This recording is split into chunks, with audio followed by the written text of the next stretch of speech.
บเป็นไปได้หลายเหมือนที่นั่นมีพี่น้องตรงปกครับสองหนึ่งไป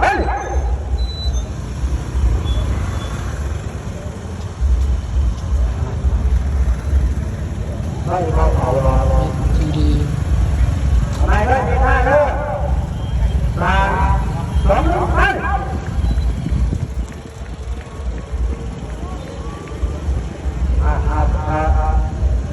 มันเดือดร้อนมันเดือดร้อน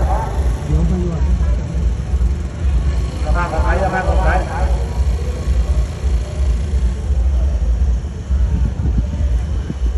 ไม่พอหลอดเนี่ยอะไรด้วยอะไรที่รับได้รับรับเลยบอกให้รับไปบอกให้นะบอกไม่ได้รับก็บอกเดี๋ยวจะรอบเดี๋ยวจะรอบ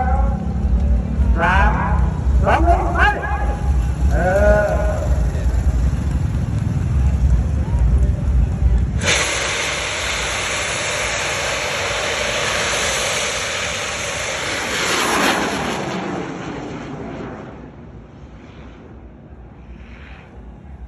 ดึงแล้วเป็นลีลาของเพิ่น